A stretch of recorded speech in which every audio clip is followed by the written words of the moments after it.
Halo semuanya, happy Sunday. Gimana kabar kalian? Nggak kerasa ya, udah hari Minggu lagi.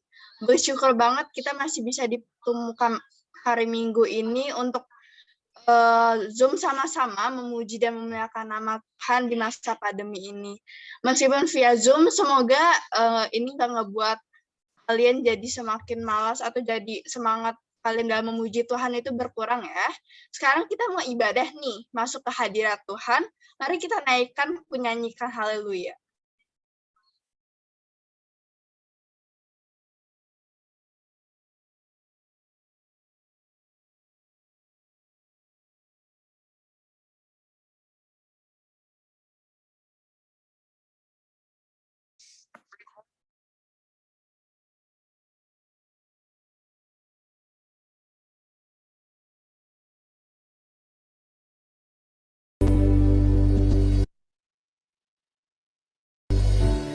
Bapakku datang menyembahmu di sini. Ku percayakan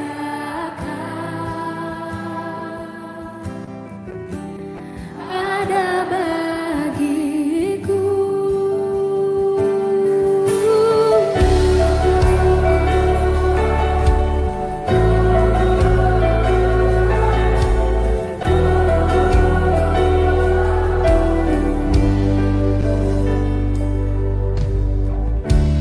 Bapakku datang menyembahmu Tuhan di sini. Ku percayakan ada bagiku, ada bagiku. Tak usah ku takut, sebab Kau sertaku. Tak usah ku bimbang, Kau di dalamku. Tak usah ku cemas, Kau penghiburku. Saat ku lemah, Kau kuatku. Ku nyanyi haleluya, ku nyanyi haleluya. Sungguh Kau hebat, ajaib perkasa perbuatanmu Tuhan. Haleluya, ku nyanyi haleluya, haleluya, haleluya. Sungguh Kau hebat, ajaib perkasa perbuatanmu. Oh, di hidupku Tuhan, di hidupku.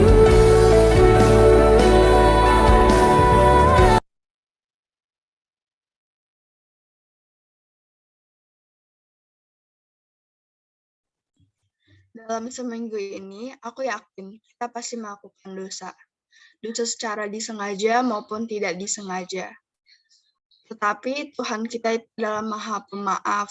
Oleh karena itu, mari kita naikkan pujian tetap setia, karena Ia masih mau mengampuni kita dan menerima kita, meski Ia tahu kita begitu sering melukai hatinya.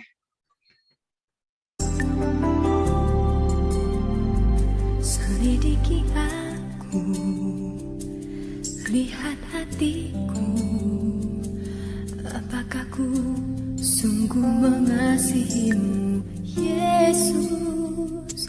Kau yang Maha tahu dan menilai hidupku, tak ada yang tersembunyi bagimu. Selidiki aku, lihat hatiku, apakah ku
Teman-teman, mari kita berdoa ya. Tuhan, kami bersyukur kesempatan hari ini kami boleh datang berbakti, beribadah di hadapan Tuhan. Biarlah Tuhan boleh menolong, memimpin supaya ibadah boleh berjalan dengan baik dari awal sampai akhir.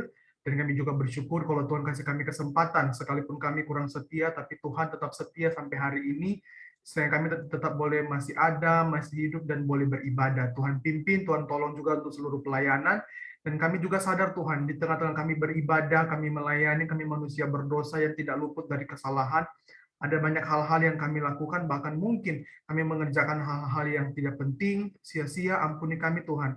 Tuhan yang tahu, Tuhan yang bisa mengukur dan melihat siapa diri kami, dan kalau Tuhan mendapati kami masih melakukan dosa, jauh daripada komitmen untuk kami mau serupa Tuhan, Tuhan ampuni kami, Tuhan sucikan kami, Tuhan rubah kami, Tuhan transformasikan hidup kami, dan biarlah juga di momen reformasi ini, kami juga boleh mereformasi kehidupan kami, supaya kami boleh semakin hari semakin serupa Tuhan, dan hidup kami boleh memuliakan Tuhan. Terima kasih Tuhan, terima kasih buat kesempatan ini, ajar kami Tuhan, supaya setiap hari hidup kami boleh semakin serupa Tuhan. Dalam nama Tuhan Yesus kami sudah berdoa. Amin. Teman-teman, sama-sama dengan Ko Andrian, kita akan mengakui pengakuan iman. Berharap teman-teman boleh hafal ya, tapi kalau tidak, hari ini dan selanjutnya tetap masih akan dipandu melalui slide. Sama-sama dengan Ko Andrian ya. Aku percaya kepada Allah Bapa yang Maha Kuasa, Khalik langit dan bumi, dan kepada Yesus Kristus, anaknya yang tunggal Tuhan kita, yang dikandung daripada Roh Kudus, lahir dari anak darah Maria, yang menderita sengsara di bawah pemerintahan Pontius Pilatus, disalibkan, mati dan dikuburkan, turun ke dalam kerajaan maut. Pada hari yang ketiga, bangkit pula dari antara orang mati, naik ke surga, duduk di sebelah kanan Allah Bapa yang Maha Kuasa. Dan dari sana dia akan datang untuk menghakimi orang yang hidup dan yang mati. Aku percaya kepada Roh Kudus, gereja yang kudus dan am, persekutuan orang kudus, pengampunan dosa, kebangkitan tubuh dan hidup yang kekal. Amin.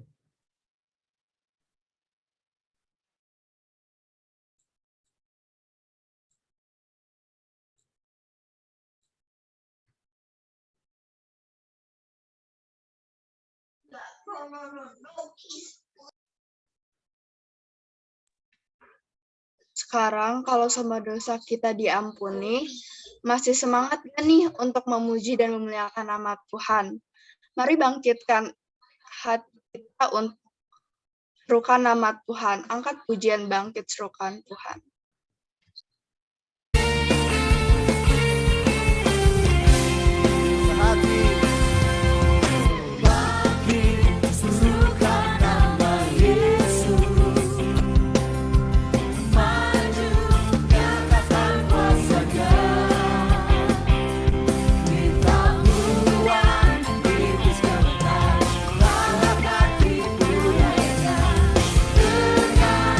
Kuasa namanya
Sekarang, mari kita mempersiapkan hati dan pikiran kita untuk mendengarkan firman Tuhan, agar firman Tuhan yang disampaikan nantinya bisa kita mengerti pribadi lepas pribadi. Mari kita nyanyikan firman-Mu Pelita bagiku.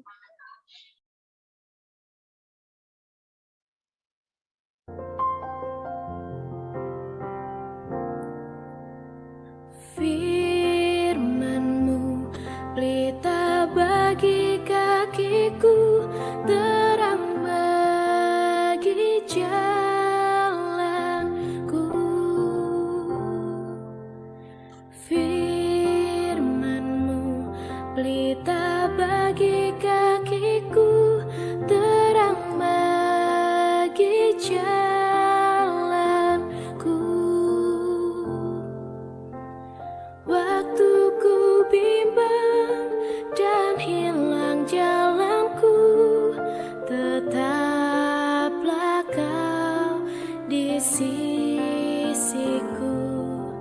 Dan takkan ku takut, asal Kau di dekatku, besertaku selamanya.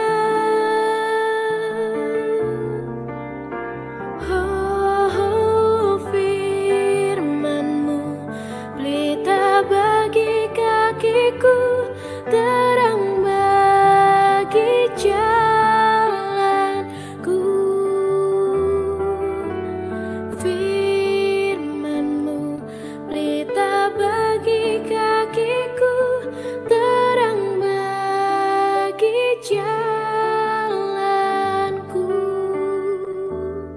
Terang bagi jalanku, terang bagi jalanku.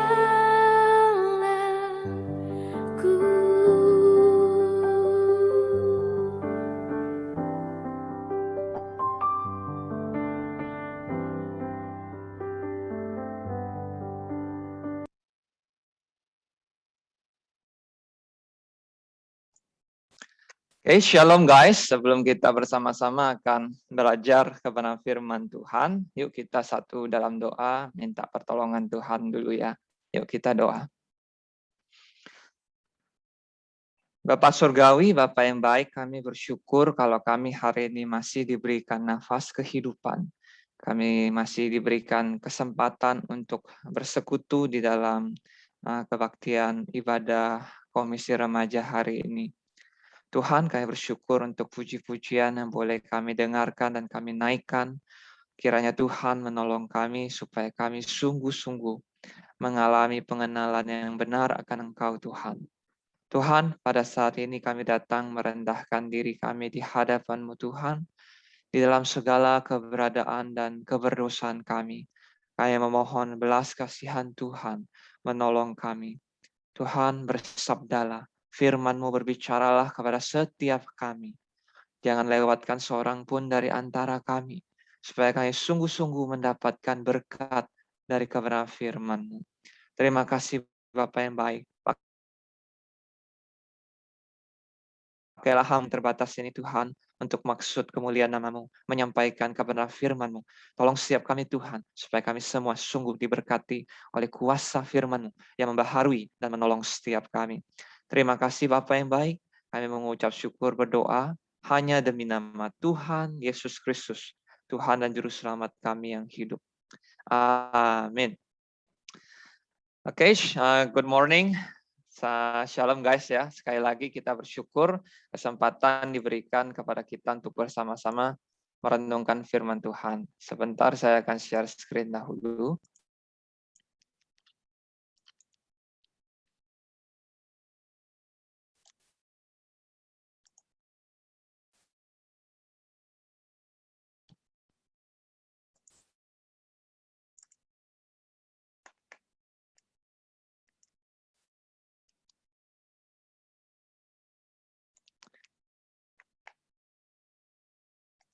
Oke, Ko Andren bisa bantu confirm, sudah kelihatan? Oke. Ya, pada kesempatan hari ini kita akan bersama-sama belajar tentang satu tema ya. Jadi ceritanya ini tanggal 31 Oktober ini kan hari reformasi gereja. Nah, kita bersama-sama akan belajar tentang topik ini ya, tentang reformasi ya. Tapi sebelum kita bergerak lebih jauh, pertanyaan dulu nih, ceritanya apa itu reformasi?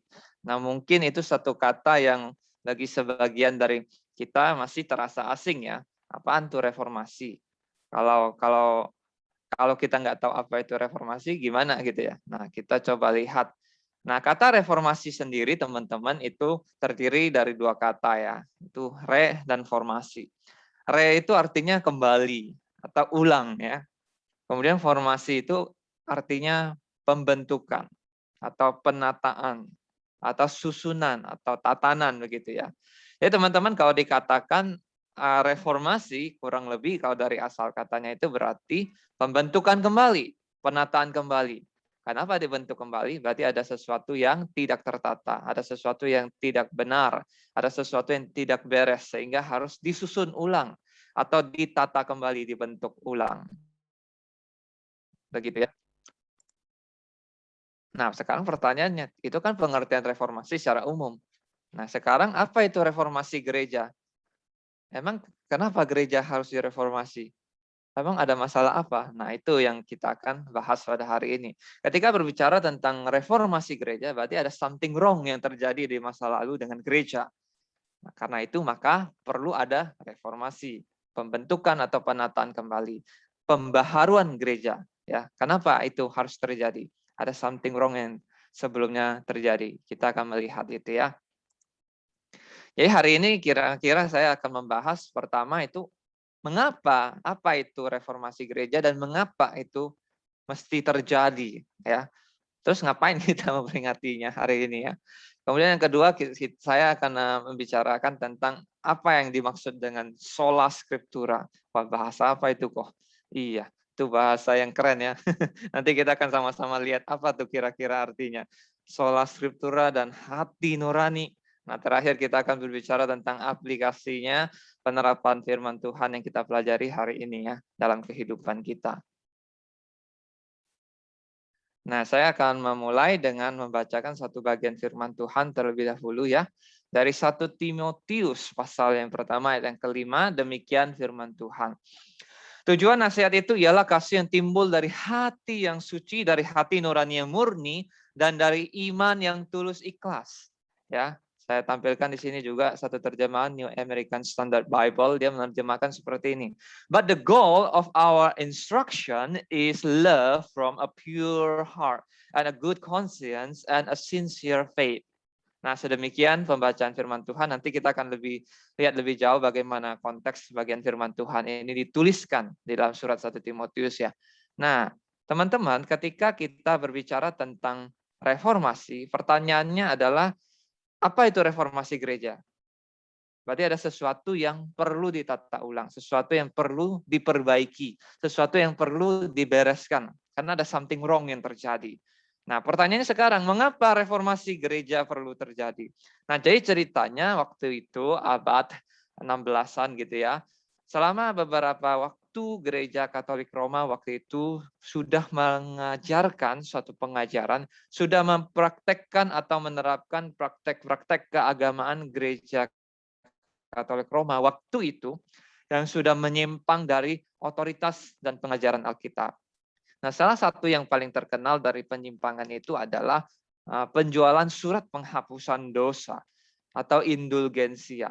Jadi waktu itu gereja Katolik Roma menjual surat penghapusan dosa. Jadi siapa yang mau dosanya dihapuskan, silakan bayar uang sejumlah sekian untuk beli surat penghapusan dosa kepada gereja Katolik Roma waktu itu. Nah, ini ada satu problem nih. Ketika dijual surat penghapusan dosa, terus tujuannya apa? Supaya dosa seseorang yang membeli surat itu akan dihapuskan. Kemudian kalau yang mau hukuman dosanya dikurangi, oh kalian ini banyak dosa nih, maka kalau kalian mau dosanya dikurangi, hukumannya dikurangi, sewaktu kalian meninggal tidak perlu lama-lama di dalam api penyucian atau purgatori, maka kalian harus membeli surat penghapusan dosa. Nah, ini yang menjadi problem. Bagian mana dari Alkitab yang mengajarkan adanya surat penghapusan dosa? Alkitab jelas mengajarkan bahwa hanya melalui pengorbanan Yesus Kristus yang berdarah, yang berkorban, yang mati di kayu salib, dosa seseorang diampuni. Nggak ada ceritanya surat penghapusan dosa. Jadi problemnya adalah surat penghapusan dosa ini dijual kepada orang-orang, berarti artinya orang yang punya duit yang bisa beli, dan yang dosanya bisa dihapuskan melalui surat penghapusan dosa itu. Dan uang dari penjualan surat penghapusan dosa itu dipakai untuk pembangunan gedung Santo Basilika Petrus ya. Basilika Santo Petrus di Roma. Jadi untuk membiayai itu, uangnya dipakai untuk membiayai renovasi pembangunan gedung gereja Katolik itu.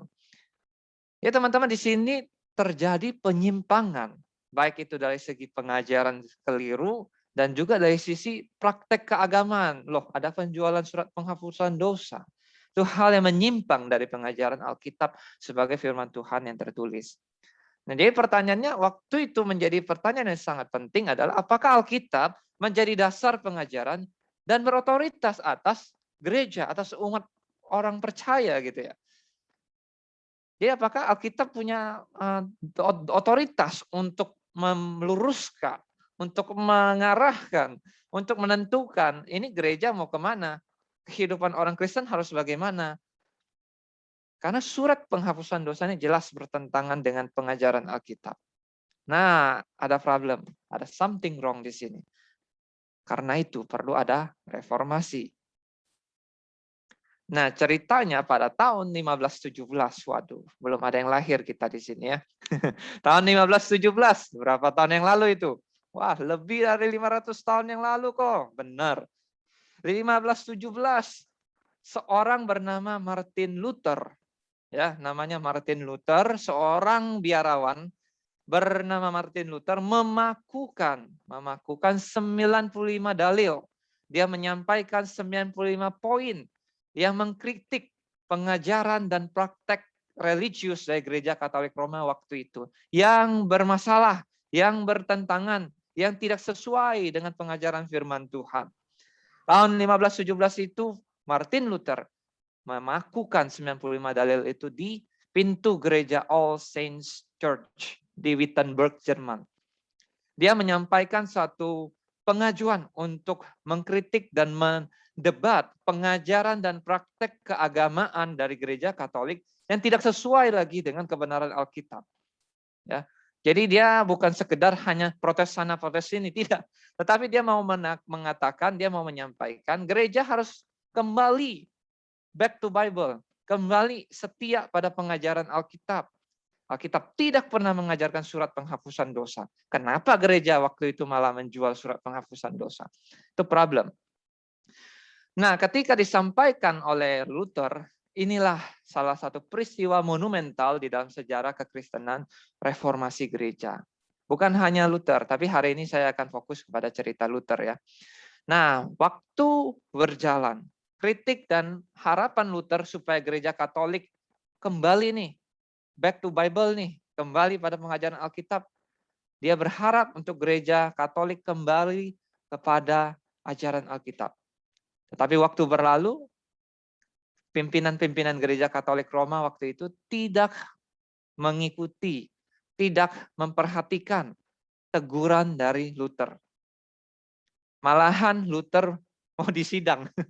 Disidang pada tahun 1521, Martin Luther disidang. Apa tujuan persidangannya? Nama persidangannya itu The Diet of Worms. Dia disidang supaya apa? Para pemimpin gereja Katolik mau Luther, sangkali semua pengajaran kamu itu. Cabut semua kritik pengajaran Katolik Roma. Kamu harus kembali tunduk kepada otoritas Paus. Tunduk kepada otoritas pengajaran gereja Katolik. Jangan buat ajaran sendiri, jangan buat ajaran baru. Tarik semua kritik dan pengajaran kamu yang kamu sudah sampaikan. Nah, si Luther kan ceritanya menyampaikan supaya gereja Katolik back to Bible, kembali pada pengajaran Alkitab. Tapi malah dia disudutkan, ditekan, diintimidasi, diancam supaya dia berhenti mengkritik, berhenti menyuarakan untuk kembali kepada pengajaran Alkitab. Dan dia malah disidang, diancam, mau divonis hukuman yang sangat berat kepada dia. Kalau dia tidak mau menarik pengajaran kritik terhadap gereja Katolik Roma. Nah, pada situasi yang sangat mencekam ini, si Luther berkata-kata seperti ini. Kurang lebih saya terjemahkan ya. Hati nuraniku ditawan oleh firman Allah. Saya tidak bisa dan tidak akan menyangkali apapun. Karena melawan hati nurani tidaklah benar, tidak juga aman. Di sini saya berdiri. Saya tidak bisa berbuat yang lain. Tuhan, tolonglah daku. Amin. Here I stand, kata Luther. Dia tidak mau digeser dari kebenaran Alkitab. Dia tidak mau digoncangkan meskipun diancam, nyawanya terancam, dia mau dihukum. Tetapi dia tidak mau bergeser dari kebenaran pengajaran Alkitab. Hati nuraninya dikuasai, ditawan oleh firman Allah. Dia tidak mau kompromi terhadap pengajaran yang salah. Dia tidak mau ikut pengajaran yang keliru. Dia mau kita kembali kepada pengajaran yang sesuai dengan Alkitab. Karena Alkitab adalah firman Tuhan yang tertulis. Menjadi dasar pengajaran yang berotoritas atas kehidupan semua orang percaya dan seluruh gereja. Di sini saya berdiri, here I stand, kata Luther. Dan dia tidak mau menarik kritiknya terhadap pengajaran dan praktek yang keliru dari gereja Katolik Roma waktu itu. Conscience captivated. Kegelisahan Luther disebabkan oleh hati nuraninya dipikat, dipenjarakan, ditawan, dikuasai oleh firman Allah. His conscience captivated by the word of God. Kegelisahannya yang mau menyampaikan suara kebenaran, menyampaikan untuk gereja kembali pada pengajaran Alkitab, itu dihasilkan dari perenungannya akan firman Tuhan yang tertulis, yaitu Alkitab sebagai firman Tuhan yang berotoritas dalam kehidupan Luther dan juga kehidupan seluruh umat Tuhan, seluruh gereja Tuhan. Gereja kalau tidak tunduk kepada otoritas Alkitab, gereja tidak mau ikut pengajaran kebenaran firman Tuhan, mau jadi apa? Amburadul, akan menyimpang, akan menjadi sesat, akan menjadi jauh dari kebenaran firman Tuhan. Kegelisahan Luther karena dia mengenal Tuhan di dalam firman-Nya. Firman Tuhan itu bukan cuma sekedar di dalam pengetahuan kepalanya, tetapi itu mengubah hati nuraninya. Bahwa hati nuraninya tidak bisa tinggal diam ketika melihat gereja menyimpang dari kebenaran Alkitab. Ketika melihat orang-orang malah termakan oleh pengajaran yang salah, bukan dari kebenaran firman Tuhan. Luther, hati nuraninya gelisah, tidak mau tinggal diam, dan tidak bisa tinggal diam terhadap penyimpangan, kekacauan yang sudah terjadi di antara orang-orang gereja waktu itu. Hari ini, bicara tentang hati nurani, kita sudah membaca bagian firman Tuhan di awal tadi ya. 1 Timotius 1 ayat 5. Tujuan nasihat itu ialah kasih yang timbul dari hati yang suci, dari hati nurani yang murni, dan dari iman yang tulus ikhlas. But the goal of our instruction is love from a pure heart and good conscience and sincere faith. Jadi sini ada satu kata kunci ya, yaitu nasihat. Ya. Di sini Rasul Paulus menuliskan nasihat ya di dalam terjemahan bahasa Indonesia, dan dalam terjemahan bahasa Inggris ini disebutkan instruction. Ya. Itu berbicara tentang apa? Tentang pengajaran. Ya, jadi bukan sekedar suruh ini suruh itu enggak ya, tetapi bicara tentang pengajaran firman Tuhan. Pengajaran firman Tuhan yang menjadi petunjuk, pengarah, pemandu bagi setiap orang percaya. Dan tujuan dari pengajaran firman Tuhan itu apa? Di sini dikatakan dengan begitu indah firman Tuhan ya. Love from a pure heart and good conscience and a sincere faith. Tujuannya adalah supaya kita memiliki kasih dari hati yang murni, dari hati nurani yang baik, dari iman yang tulus ikhlas, Jadi bukan sekedar kita tahu, oh ada firman Tuhan berbicara mengajarkan ini dan itu. Tetapi tujuannya adalah sampai pada kita tinggal di dalam kasih, mengasihi. Dan mengasihi itu dari hati yang dimurnikan oleh firman Tuhan. Dari hati nurani yang baik, oleh karena diubahkan oleh firman Tuhan. Dari iman yang tulus ikhlas, yang sesuai dengan pengajaran firman Tuhan. Nah, guys, kalau kita perhatikan konteks dari 1 Timotius 1 ini, di ayat ketiga dikatakan menasihatkan. Jadi Rasul Paulus dan pengajar menyampaikan, menasihatkan, mengajarkan firman Tuhan. Itu dikontraskan dengan apa? Ceritanya waktu Rasul Paulus menulis kepada Timotius ya. Timotius ini adalah teman pelayanan dari Rasul Paulus ya. Dia juniornya Timotius ini. Jadi Rasul Paulus menuliskan kepada Timotius yang di Efesus dan dia sampaikan kepada Timotius bahwa ada problem tuh di gereja Efesus ya. Ada orang-orang yang mengajarkan ajaran-ajaran yang lain. Nah, jadi di sini konteksnya terlihat bahwa ada pengajaran yang keliru. Ada ajaran-ajaran lain yang beredar di antara orang-orang Efesus. Nah, Paulus menyampaikan untuk Timotius memberikan pengajaran yang benar. Melawan dikontraskan dengan pengajaran-pengajaran yang keliru. Nah, ayat 7-8 Paulus memperjelas itu. Paulus sedang menegur sekelompok pengajar yang menyalahgunakan hukum Taurat. Ya, jadi tidak memahami hukum Taurat dengan tepat, lalu mengajarkan sok tahu dengan Taurat, kemudian mengajarkan secara keliru, menyebarkan pengajaran yang keliru, menyebarkan pengajaran yang tidak sesuai dengan pengajaran yang sehat yang berdasarkan Injil. Ayat 10 dan 11, Rasul Paulus katakan, ajaran sehat yang berdasarkan Injil. Jadi ada ajaran yang tidak sehat, ajaran yang keliru, ajaran yang salah, dan ada ajaran yang benar, ajaran yang sehat, sound doctrine. Ajaran yang sehat berdasarkan Injil Tuhan Yesus Kristus. Nah, di dalam konteks ini kita melihat bahwa firman Tuhan itu memberikan satu pembedaan ya antara pengajaran yang salah dan pengajaran yang benar.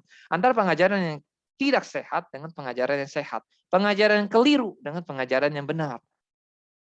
Kita perlu kembali kepada pengajaran yang sehat berdasarkan Injil Tuhan Yesus Kristus. Seperti dikatakan pemazmur ya, Mazmur 66 dikatakan seperti ini. Sebab engkau telah menguji kami ya Allah, telah memurnikan kami seperti orang memurnikan perak. Mazmur ini menceritakan bagaimana orang Israel dibawa Tuhan keluar dari negeri perbudakan Mesir untuk memasuki tanah perjanjian yang dijanjikan Tuhan kepada nenek moyang Israel. Tuhan membawa orang Israel melewati padang gurun, enggak selesai dari padang dari Mesir langsung ujuk-ujuk, langsung shortcut, langsung jalan tol masuk ke Kanaan, tanah perjanjian. Enggak. Jadi Tuhan membawa orang Israel keluar dari negeri perbudakan di Mesir, Tuhan membawa mereka melewati padang gurun. Nah, melalui masa 40 tahun di padang gurun itulah masyarakat orang-orang Israel mengalami proses pengujian. Di situ Tuhan menguji apakah orang-orang Israel ini sungguh-sungguh mau mengikut Tuhan, sungguh-sungguh mau percaya kepada Tuhan, sungguh-sungguh mau beriman kepada Yahweh, Tuhan Allah yang menyelamatkan mereka dari Fir'aun di Mesir kepada tanah perjanjian. Mereka diuji melalui segala kondisi yang tidak mudah, mereka diuji untuk apakah dilihat mereka sungguh percaya dan beriman kepada Tuhan Allah. Nah, di sini pemazmur berkata, Tuhan telah menguji kami seperti orang memurnikan perak. Jadi teman-teman melihat ya, logam mulia contohnya perak ya. Itu mengalami suatu proses pemurnian. Logam mulia itu mengalami proses pemurnian. Dipurify, dimurnikan, dibersihkan dari pengotor-pengotor, dibersihkan dari unsur-unsur yang mencemari, supaya produk akhirnya, outputnya adalah betul-betul katakanlah perak yang murni atau emas yang murni. Ya, logam mulia apapun itu tujuannya ketika dia dilebur, ya dilebur itu tentu dengan suhu temperatur yang sangat-sangat tinggi ya. Bukan 100 derajat tentunya. Titik lebur logam sangat tinggi ya. Nah, itu dilebur dengan suhu yang sangat panas. Logam yang tadi bongkahan-bongkahan biji logam yang begitu keras dilebur sampai meleleh seperti cairan begitu ya. Itu mengalami proses yang tidak mudah. Tetapi tujuannya adalah hasil akhirnya adalah logam yang murni. Yang murni, mulia, bersih, bebas dari materi-materi atau unsur-unsur pengotor atau campuran lainnya. Nah, ketika dikatakan kita ya untuk memiliki hati yang murni, a pure heart, ya, a good conscience, sincere faith, ya, hati nurani yang baik, hati yang murni, iman yang tulus ikhlas. Ada proses pengujiannya, ada proses pemurniannya, dan proses itu tidak mudah, guys. Teman-teman, itu bukan proses yang mudah, proses yang harus melewati kesulitan-kesulitan, harus melewati proses yang memurnikan hati kita dari motivasi-motivasi yang keliru, dari karakter-karakter yang tidak benar, dari sifat-sifat kedagingan dosa, supaya kita memiliki pada akhirnya hati nurani yang murni. Hati yang murni, hati nurani yang baik, iman yang tulus untuk mengasihi Tuhan dan mengasihi sesama. Seperti perak harus melewati proses pengujian, pemurnian, untuk bisa menjadi logam yang murni. Demikian juga kita harus mengalami proses pemurnian oleh kebenaran firman Tuhan. Dalam mengikut Tuhan, kita belajar untuk dibentuk oleh firman Tuhan. Dikatakan juga di dalam surat 2 Timotius 3 ayat 16-17. Firman Tuhan katakan, segala tulisan yang diilhamkan Allah memang bermanfaat untuk mengajar, untuk menyatakan kesalahan, untuk memperbaiki kelakuan, untuk mendidik orang dalam kebenaran. Dengan demikian, tiap-tiap manusia kepunyaan Allah diperlengkapi untuk setiap perbuatan baik. Ya, di sini terlihat nih, firman Tuhan diberikan tulisan yang diilhamkan Allah, bermanfaat mengajar, menyatakan kesalahan, memperbaiki kelakuan, mendidik kita dalam kebenaran. Dengan demikian kita diperlengkapi untuk perbuatan baik. Tadi saya ada sebutkan di awal sola scriptura. Apaan tuh kok? By scripture alone. Ya, hanya oleh Alkitab. Maksudnya gimana tuh kok? Sola scriptura itu pengertiannya begini, teman-teman. Alkitab memiliki otoritas tertinggi yang mengarahkan dan menjadi panduan bagi iman, perilaku, dan kehidupan orang-orang Kristen. Karena Alkitab adalah firman Allah yang tertulis. Segala tulisan yang diilhamkan Allah, seperti dikatakan di 2 Timotius 3:16 tadi. Ya, firman Tuhan itu, Alkitab berotoritas, memiliki wewenang, memiliki posisi di atas kehidupan setiap kita. Mengatasi, berotoritas, punya wewenang atas kehidupan kita. Memiliki otoritas tertinggi di dalam mengarahkan, memberikan petunjuk, memberikan pengarahan, panduan untuk langkah hidup kita. Baik itu dalam hal iman kita, perilaku kita, dalam kehidupan kita sebagai orang-orang yang menjadi pengikut Tuhan Yesus Kristus. Ini sola scriptura. Dan sola scriptura ini adalah salah satu prinsip yang didengungkan, yang disuarakan oleh tokoh-tokoh reformator. Salah satunya Martin Luther ya. Martin Luther menegaskan bahwa gereja harus kembali pada pengajaran Alkitab sebagai firman Tuhan yang tertulis. Itu yang berotoritas atas kehidupan gereja, atas kehidupan engkau dan saya yang menjadi orang percaya kepada Yesus. Jadi kalau ada surat penghapusan dosa tidak sesuai dengan pengajaran Alkitab, harus ditolak. Nggak boleh kita mengikuti pengajaran atau praktek surat penghapusan dosa. Bagaimana mungkin darah Yesus yang sudah tercurah sedemikian mahal dan efektif dan sempurna tuntas untuk menebus engkau dan saya dari segala dosa dan upahnya, yaitu maut, bisa digantikan dengan surat penghapusan dosa atau dikasih embel-embel seolah-olah darah Yesus tidak cukup untuk menyelamatkan kita. Ya, jadi jelas bahwa karya Yesus genap di atas salib Golgota efektif tuntas untuk menebus kita, menjadi milik Allah, menjadi anak-anak Allah. Nggak perlu tuh kita bayar-bayar surat penghapusan dosa ya. Nggak ada itu dalam pengajaran Alkitab seperti itu. Nah, itu yang disuarakan Luther, menentang otoritas gereja Katolik yang menyeleweng, menyimpang dari pengajaran Alkitab waktu itu. Oke, nah kita sudah belajar tadi mengenai hati nurani, terus kita juga lihat di sini sola scriptura ya, prinsip bahwa firman Tuhan itu mengajar, berotoritas atas kehidupan kita. Ya, Alkitab bukan sekedar informasi yang berhenti di kepala. Nah, seringkali kita hanya membaca Alkitab atau hanya mendengar khotbah berdasarkan Alkitab atau mendengarkan ayat-ayat firman Tuhan, ya. Itu hanya berhenti informasi di kepala doang. Tetapi masalahnya adalah itu nggak benar. Alkitab bukan sekedar informasi yang berhenti di kepala aja, tetapi diresapi, dihayati sampai hati nurani kita yang di dalam diri kita. Hati nurani kita. Seperti hati nurani Luther dibentuk, diubahkan, dibaharui oleh kuasa firman Allah yang adalah kebenaran itu, mengubah hati Luther sehingga dia gelisah terhadap ketidakbenaran dan penyimpangan yang terjadi, dan dia menjadi berani untuk menyampaikan kebenaran firman Tuhan dan memperjuangkan untuk ke gereja kembali pada pengajaran Alkitab. Hati nuraninya digelisahkan karena ditawan, dipikat oleh kuasa dan keindahan firman Tuhan yang benar itu. Apakah hati nurani kita mau dibentuk, mau dimurnikan, mau diubahkan oleh kuasa firman Tuhan? Ya bukan cuma berhenti di kepala aja. Oh, saya tahu, saya hafal ayat ini. Hafal Yohanes 3 ayat 16. Nggak cukup begitu. Tetapi harus sampai firman Tuhan itu mengubahkan kedalaman hati kita. Mengubahkan hati kita menjadi hati yang murni, menjadi hati nurani yang baik, menjadi iman yang tulus ikhlas untuk mengasihi Tuhan dan sesama kita. Nah, teman-teman masih ingat?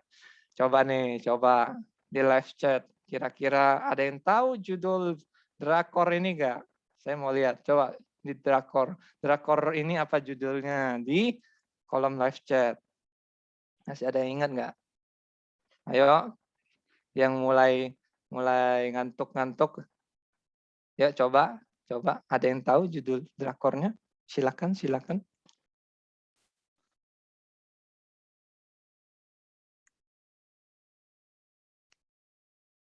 Wow, thank you, Karin. It's okay not to be okay. Benar. Nana juga, thank you. Jadi ini satu drakor ya. It's okay not to be okay. Ini salah satu drakor yang saya lihat banyak nih hal-hal yang bisa kita coba refleksikan ya. Nah, pada drakor ini ceritanya kan ada dua orang bersaudara nih. Ya. Si Koko yang sebelah sini ya.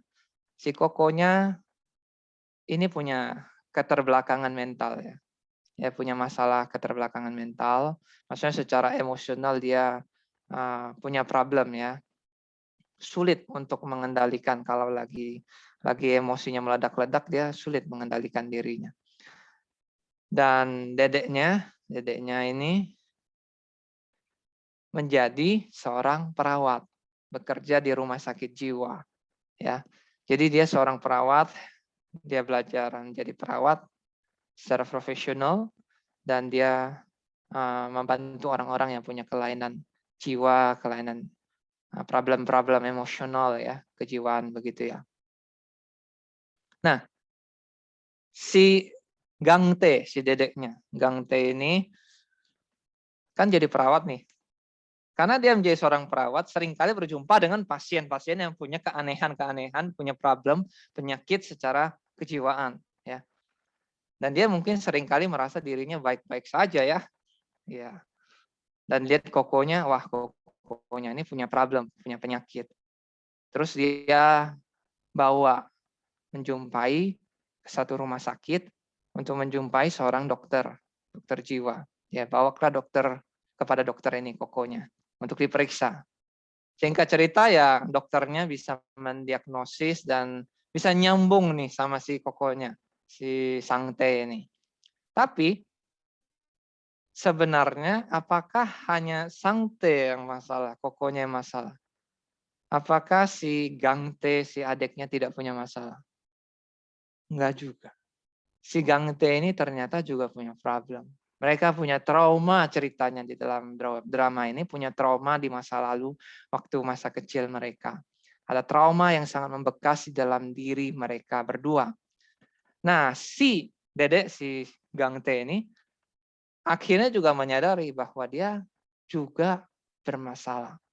Mereka seringkali pindah dari satu tempat ke tempat lain. Tidak lama menetap di suatu tempat. Pikirnya kenapa? Karena si kokonya kalau sudah kumat, seasonal ya, sudah musimnya kumat ya, sudah kambuh musimnya, maka mereka harus pindah. Untuk menghindari apa? Menghindari kupu-kupu. Aneh ya, menghindari kupu-kupu. Kenapa? Karena kupu-kupu itu berhubungan dengan trauma masa lalunya si Sangte kokonya. Jadi setiap kali udah ketemu musim ada bunga bermekaran, ada kupu-kupu, wah dia sudah mimpi buruk berulang-ulang bermalam-malam, udah kacau pikirannya, emosinya udah kacau. Akhirnya mereka pindah dari satu tempat ke tempat lain. Tetapi sebenarnya akhirnya si dedeknya, si Gangte menyadari bahwa bukan kokonya cuman yang masalah, dia juga masalah. Kenapa? Karena dia dari kecil berusaha lari. Lari dari trauma masa lalunya. Lari dari ketakutannya itu. Dia juga punya permasalahan. Nah, dari cerita drama ini, saya mau sampaikan ini, teman-teman. Terkadang kita tuh lebih kepo mencari kesalahan orang lain dan mau mereformasi mereka. Wah, si A, si B, si C. Waduh, masalahnya nggak benar tuh. Dia mulutnya nggak benar. Suka gosip. Wah, dia ini tukang nyontek. Wah, dia kata-katanya kotor atau kata-katanya kasar. Wah, dia begini begitu. Kurang ajar begini begitu. Kita lebih kepo mencari kesalahan orang lain, lalu mau mereformasi mereka. Mau benerin mereka. Mau tegur mereka. Mau membaharui mereka. Tapi padahal seharusnya kita fokus memberi diri untuk direformasi oleh Tuhan. Kita harus bersedia untuk datang di hadapan Tuhan. Fokus memberi diri kita untuk ditransformasi, direformasi, diperbaiki oleh Tuhan. Diubahkan oleh firman Tuhan. Ditegur, dikoreksi. Firman Tuhan katakan, segala tulisan diilhamkan Allah bermanfaat untuk mengajar. Menyatakan kesalahan. Kita lihat ke dalam diri kita apa yang menjadi hal-hal yang firman Tuhan mau koreksi pada diri kita. Jangan sibuk mencari-cari kesalahan orang lain. Tetapi kita lupa di dalam diri kita ini masih banyak yang nggak benar. Masih banyak yang nggak beres. Masih banyak dosa yang kita lakukan. Masih banyak hal yang harus diperbaiki. Di-repair, di-reform, direformasi oleh firman Tuhan. Hari ini firman Tuhan memanggil kita. Maukah engkau dan saya direformasi oleh firman Tuhan. Dibaharui, diperbaiki, diubahkan oleh kebenaran firman Tuhan. Itu artinya firman Tuhan berotoritas atas hidup kita. Tapi kalau kita memberontak, saya nggak mau. Artinya firman Tuhan tidak berotoritas dalam diri kita. Kalau kita percaya firman Tuhan berotoritas atas hidup kita, maka kita bersedia memberi diri, dikoreksi, ditransformasi, direformasi, dibaharui, ditegur oleh kebenaran firman Tuhan. Guys, seorang hamba Tuhan, R.C. Sproul ya, dia berkata seperti ini. As humans, we all try everything in our power to excuse our sin. Sebagai manusia, kita seringkali mencoba segala sesuatu yang kita mampu untuk excuse. Cari-cari alasan. Mencari alasan untuk dosa kita. Excuse. Oh, saya ini kok. Oh, ini begini lause. Oh, gini. Pokoknya saya dosa ini gak apa-apa deh. Untuk kompromi, untuk cari alasan, untuk bikin-bikin alasan, untuk supaya kita tetap melakukan apa yang kita mau, yaitu dosa. This is why it is so important to keep our hearts tender to the testimony of God's word in our conscience. Itu mengapa penting sekali untuk menjaga hati kita tender, peka, sensitif, lembut kepada kesaksian firman Tuhan di dalam hati nurani kita. Kalau Allah Roh Kudus menegur kita, mengingatkan kita akan kebenaran firman Tuhan. Ketika kita sudah hampir-hampir mau berbuat dosa. Ketika kita sudah mulai tergoda, terpikat pada rayuan tawaran dosa. Ketika kita mulai bermain-main dengan dosa. Ketika Roh Kudus mengingatkan kita waktu itu. Melalui kebenaran firman Tuhan yang pernah kita baca. Melalui ayat Alkitab yang pernah kita baca. Melalui firman Tuhan yang pernah kita dengar. Tuhan suarakan itu di dalam hati nurani kita. Hati kita mau nggak dengar, mau nggak peka, mau nggak ikut dengan panggilan firman Tuhan. Kita perlu menjaga hati kita untuk tetap peka pada suara firman Tuhan. Ketika Roh Kudus menegur, mengingatkan kita. Jadi seperti yang dikatakan Martin Luther ya, ratusan tahun yang lalu. Hati nuraniku ditawan, dipikat oleh firman Allah. Saya tidak bisa dan tidak akan menyangkali apapun, karena melawan hati nurani tidaklah benar, tidak juga aman. Di sini saya berdiri, saya tidak bisa berbuat yang lain. Teguh pada kebenaran firman Tuhan. Meskipun ada bahaya, meskipun seluruh dunia menggoda kita untuk berbuat dosa, untuk meninggalkan Tuhan. Tetapi di sini saya berdiri. Di sini saya teguh pada kebenaran firman Tuhan. Tuhan, tolonglah daku. Tuhan, God help me. Biarlah apa yang dikatakan Luther ini juga menjadi doa kita. Bahwa hati nurani kita dipikat, dikuasai, ditawan oleh kebenaran firman Tuhan. Bahwa kita tidak mau berkompromi terhadap dosa. Bahwa kita mau kembali ikut ketika Tuhan menegur kita. Kita mau dengar firman Tuhan. Teguran dari Allah Roh Kudus melalui firman-Nya kepada kita. Untuk kita setia kembali kepada firman Tuhan. Untuk kita bersedia dibentuk, dibaharui, direformasi oleh firman Tuhan. Mari kita berdoa. Bapa Surgawi, Bapa yang baik, bersyukur buat firman Tuhan yang sudah kami dengar. Tuhan tolong kami supaya kami menjadi anak-anak muda yang hati nurani kami diubahkan, dikuasai, dimurnikan, ditawan, dipikat oleh kebenaran firman-Mu Tuhan. Di tengah-tengah zaman yang begitu bobrok, di tengah-tengah arus dosa dunia, di tengah-tengah godaan duniawi, di tengah segala kebobrokan dunia ini. Tolong kami Tuhan, kami lemah, kami berdosa, kami perlu anugerah Tuhan. Dan biarlah firman Tuhan menolong kami, mengoreksi kami. Roh Kudus memampukan kami Tuhan untuk mengikut, untuk setia, teguh pada kebenaran firman-Mu Tuhan di tengah-tengah dunia ini. Terima kasih Tuhan, tolong kami supaya kami juga bisa berkata seperti Luther berkata, my conscience is captivated by the word of God. Here I stand. God help me. Tuhan tolong kami. Ini seru doa kami demi nama Tuhan Yesus Kristus, Juru Selamat kami yang hidup, kami berdoa. Amin.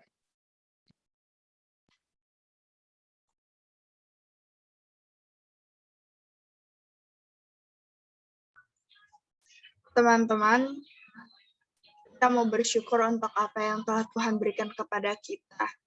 Ini saat kita merespon kasih Tuhan yang kita terima dengan memberikan persembahan. Kalian bisa scan QR code yang ada di layar monitor masing-masing dan mentransfer atau bisa mengumpulkannya sendiri di rumah lalu dibawa ke gereja nanti. Mari kita memberikan persembahan, menyanyikan lagu terima kasih Tuhan.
Terima kasih Tuhan untuk kasih setiamu yang ku alami dalam hidupku. Terima kasih Yesus untuk kebaikanmu sepanjang hidupku.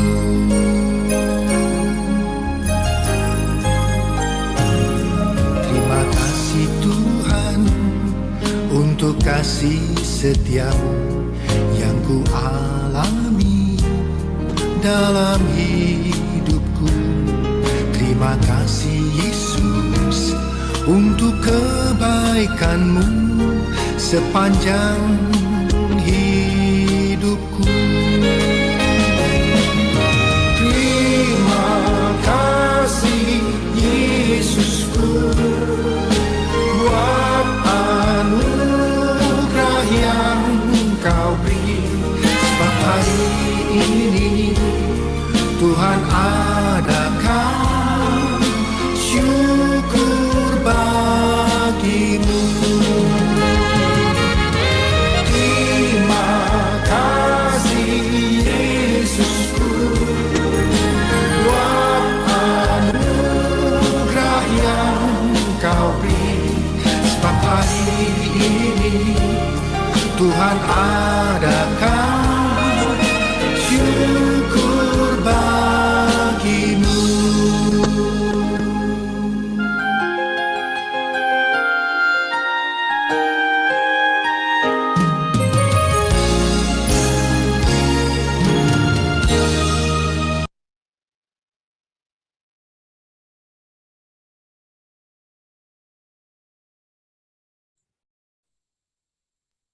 Teman-teman, mari kita berdoa. Tuhan, terima kasih atas berkat-Mu yang telah Kau berikan kepada kami. Terima kasih juga telah mengumpulkan kami pada hari Minggu ini, supaya kami bisa beribadah bersama-sama lewat Zoom ini secara online. Tuhan, kami telah mendengar firman Tuhan yang telah disampaikan juga tadi mengenai pengendalian diri. Terima kasih Tuhan telah membantu kami dalam setiap pengendalian diri kami. Sekarang kami ingin memberikan persembahan Tuhan, tolong pakai uang-uang yang telah kami berikan ini.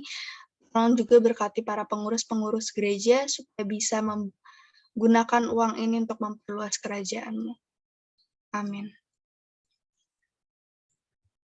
Oke, teman-teman, shalom semua. Thank you untuk kehadirannya, juga thank you buat yang hari ini melayani, juga teman-teman pengurus. Kondren mungkin akan menyampaikan beberapa pengumuman ya, tapi mungkin pengumuman lisan. Jangan lupa ada kelas katekisasi ya, teman-teman yang sudah daftar boleh mengikuti kelasnya dengan baik ya. Dan teman-teman ada beberapa pengumuman yang perlu diperhatikan supaya tidak salah informasi. Teman-teman, minggu depan kita masih dalam tema buah roh. Hari ini temanya bukan buah roh, kita karena spesial membahas tentang hari reformasi ya. Nanti minggu depan kita akan belajar tentang penguasaan diri atau pengendalian diri ya. Dan teman-teman jangan lupa minggu depan teman-teman yang sudah dibaptis dewasa atau sudah di CD, jangan lupa untuk mengikuti ibadah perjamuan kudus ya di YouTube GKI Citra, atau teman-teman bisa juga hadir di gereja dengan memesan terlebih dahulu bangku ibadah di aplikasi GKI Citra. Ya, itu aja. Dan teman-teman, jangan lupa memperhatikan jadwal pelayanan di masing-masing grup.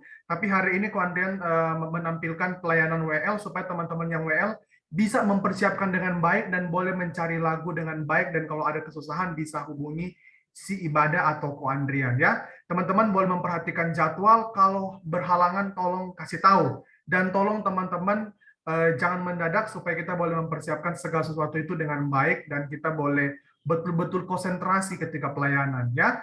Dan teman-teman, sampai jumpa di minggu yang akan datang supaya teman-teman boleh mempersiapkan diri dengan lebih baik untuk beribadah ya. Thank you buat kehadiran hari ini. Kita akan menutup ibadah yang pertama Korem 1 dengan pujian doksologi. Nanti Guru Injil Hendra akan menyampaikan doa berkat ya. Puji Allah Bapa Putra, puji Allah Roh Kudus, ketiganya yang esa, pohon selamat, sumber berkat. Amin. Yuk teman-teman, kita akan mengakhiri ibadah kita. Mari kita tundukkan hati kita di hadapan Tuhan. Bapak Surgawi, Bapak yang baik, kami bersyukur bahwa hari ini Tuhan berikan kepada kami dan kami dapat bersama-sama memuji Tuhan dan mendapatkan berkat rohani dari kepada firman-Mu. Tuhan, biarlah Engkau yang mengetahui segala kondisi hati kami. Engkau yang berbicara kepada setiap kami. Engkau yang menolong kami Tuhan oleh kepada firman-Mu. Supaya kami hidup tidak salah melangkah. Supaya kami hidup untuk mengasihi Tuhan dan mempermuliakan nama Tuhan. Terima kasih Tuhan. Kami memohonkan berkat Tuhan bagi setiap kami Tuhan.